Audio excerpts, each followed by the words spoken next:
Name, class, and any information you want us to. Thank you. My name is Fran Wineguest Bulloff. I was known as Fran Wineguest when I graduated from Beechwood in 1967 in the 7th graduating class. And in my adult life, I was a teacher and I was a lawyer, but I am now retired and I am kind of super volunteer.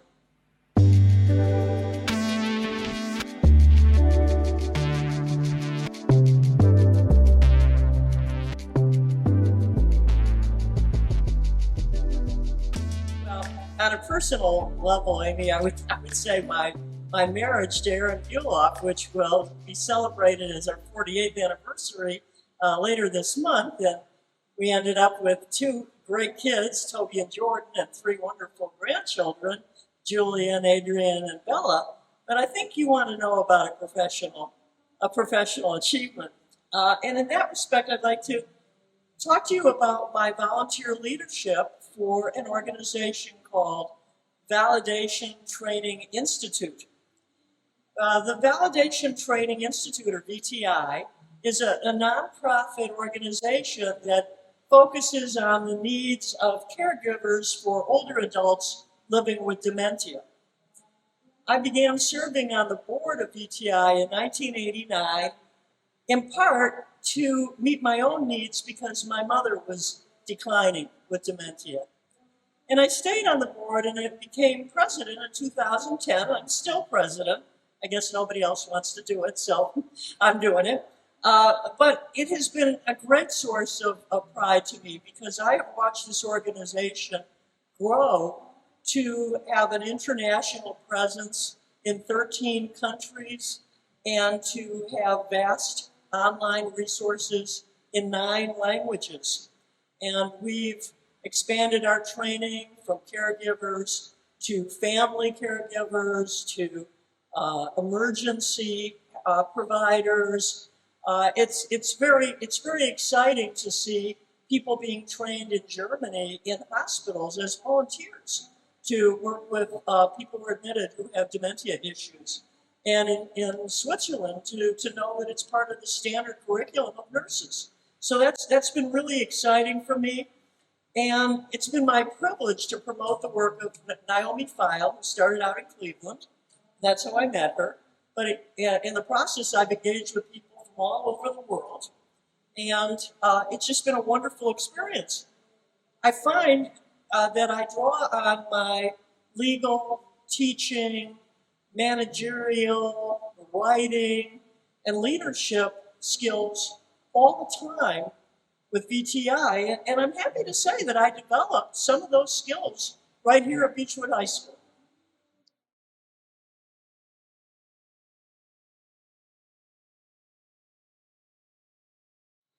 Well, right now I'm thinking about spring of 1967 before our graduation. And you probably have this too, where your class votes on the superlatives and votes on who's going to be the commencement speaker. And my class surprised me a lot by voting me the most intelligent female, most likely to succeed, and commencement speaker. Now, the reason I was so stunned and amazed was I always thought of those things as being pure popularity contests. And honestly, I didn't know where I stood with my class. So it was pretty amazing because, you know, I was a hardworking student and I engaged in many extracurricular activities and I worked part-time, but I wasn't the valedictorian and I didn't get into an Ivy League school. And so I often wondered over the years, you know, what did they see in me?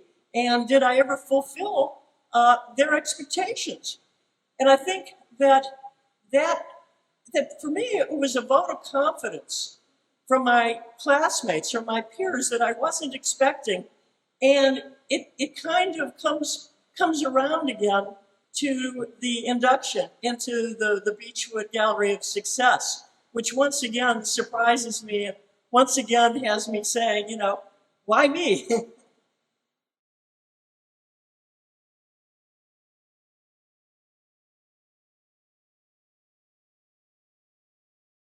Well, to be honest, I loved my experience in the Beechwood schools. I started in second grade. I went all the way through. I had a wonderfully full experience at the high school. I had friends in different grades. I dated. I liked many of my teachers in my classes. And so I think if I if I were going to change the world at all, it would be I would have liked to attend Beechwood and also college after 1972, because 5 years after I graduated from high school and right after I finished college, the federal government passed Title IX, which was a law that expanded women's athletics. And girls who attended Beechwood High School after 1972 have had so many more opportunities to develop their athletic skills, train, compete in teams, and just generally get the recognition that they deserve that was only going to the boys when I was in school. And, all we had was cheerleaders. So in that respect, it is just so much better now.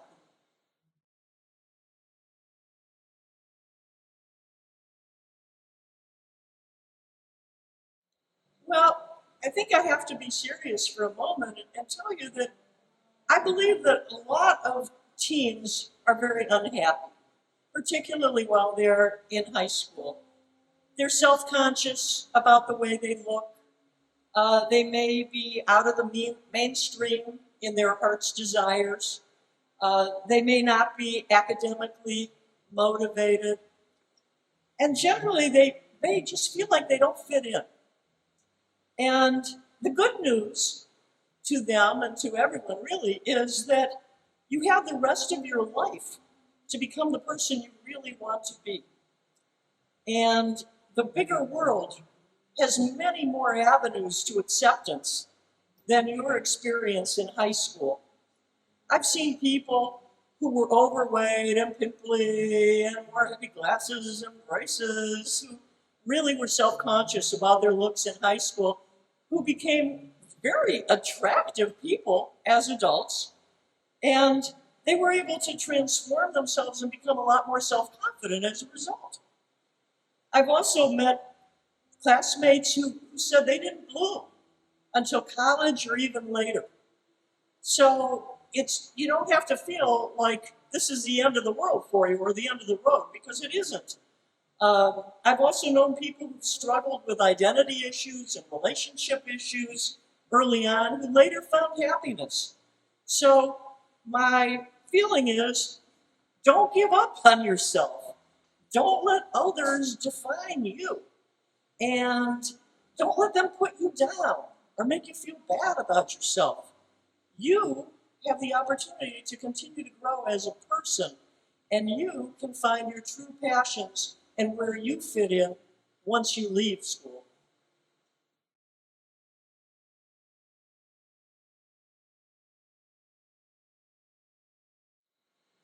Yes, I'd like to reminisce a minute and tell you that Beechwood is not the sleepy little town paved with brick roads and darkened without streetlights that felt like the end of the earth when we moved here from Cleveland Heights in 1956, the summer before I started second grade.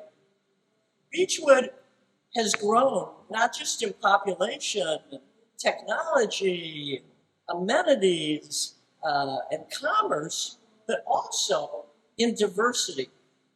And the students today may not appreciate diversity because, believe me, we didn't have it. But it's a huge asset to your education.